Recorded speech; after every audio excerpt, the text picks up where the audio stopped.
મિત્રો, આપ જોઈ રહ્યા છો NN ન્યૂઝ. હું છું એન્કર અર્પિતા પટેલ. હવે જોઈએ અગત્યના સમાચાર. સધન સુપરસ્ટાર્સે લીજેન્ડ લીગ ક્રિકેટ 2024માં તેમની ચોથી જીત નોંધાવી. સુરતના માર્ટિન ગુપ્ટિલની પેસ ઇનિંગ્સ અને કેટલાક પ્રભાવશાળી બોલિંગ પ્રદર્શન પર આધાર રાખીને સધન સુપરસ્ટાર લીજેન્ડ્સ લીગ 2024માં તેમનો અપરાજિત સિલસિલો જાળવી રાખ્યો હતો. તેઓએ મંગળવારે સુરતના લાલાભાઈ કોન્ટ્રાક્ટ સ્ટેડિયમ ખાતે મણિપાલ ટાઇગર્સને 42 રનથી હરાવ્યું હતું. NN news Surat. દર્શક મિત્રો, NN ન્યૂઝને લાઇક, શેર, સબસ્ક્રાઇબ કરો, બેલ આઇકન પ્રેસ કરો જેથી આપને નોટિફિકેશન્સ મળતી રહે.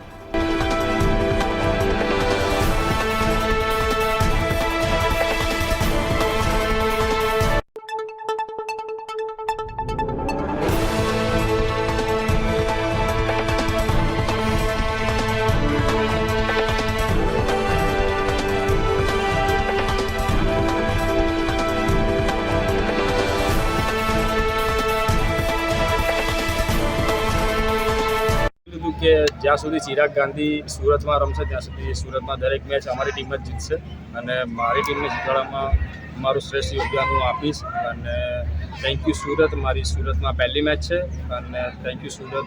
જેટલા પણ મારા ફેન્સ અને ફોલોઅર્સ અહીંયા હતા એના માટે થેન્ક યુ. ચિરાગભાઈ, આ પહેલી મેચ હતી તમારી હોમ ગ્રાઉન્ડ ઉપર ઇન્ટરનેશનલ પ્લેયર્સની સામે? યસ, હજુ સુધી સૈયદ મુશ્તાક અલી અને બીજી જે BCCIની ડોમેસ્ટિક ટુર્નામેન્ટ હતી તે અમે રમેલા છે આ ગ્રાઉન્ડ પર. ઇન્ટરનેશનલ પ્લેયર્સ સાથે આટલી મોટી લીગ આ પહેલી વાર રમાઈ અને really thank you everyone. Thank you. આગળની રણનીતિ શું રહેશે હવે? ઓલરેડી અમે ક્વોલિફાઈ થઈ ગયા છે. હવે એ જોવાનું છે. અમે એક મેચ જીતીને ટોપ પર ફિનિશ કરવાની અમારી પૂરેપૂરી ટ્રાય રહેશે અને એનાથી અમને 2 મેચ વધારે રમવા પડશે. ચિરાગભાઈ, આ પહેલાંની 3 મેચો રદ થઈ છે અને પહેલી જ મેચ તમારી છે થઈ છે, તો શું લાગે છે કાલે મેચ થશે કે નહીં થશે? જે રીતે આજે ગ્રાઉન્ડની કન્ડિશન હતી એ રીતે આવતીકાલે તો મેચ ચોક્કસ થશે.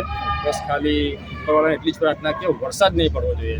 અને બીજું એ કે આપણા સુરતના ગ્રાઉન્ડમેન જે લોકો સવારથી 8 વાગ્યાથી મહેનત કરી રહ્યા છે અને એમનો ખૂબ ખૂબ આભાર માનું છું. જસ્ટ બિકોઝ ઓફ એમના કારણે અને SDCAના મેનેજમેન્ટના કારણે આ મેચ શક્ય થઈ છે. બાકી કદાચ જો આટલું ફૂલ ગ્રાઉન્ડ કવર નહીં હતે તો કદાચ આ ટુર્નામેન્ટની સુરતના હાફ કદાચ વરસાદના કારણે કેન્સલ થઈ શકે. આવતીકાલની મેચ માટે સુરતીઓને શું સંદેશ આપશો? જેટલા બને એટલા વધારે સંખ્યામાં મેચ જોવા આવો અને તમારા સુરતના છોકરાને સપોર્ટ કરો. મારે એ જ કહેવું છે. અને કેટલા એક્સાઇટેડ છો તમે?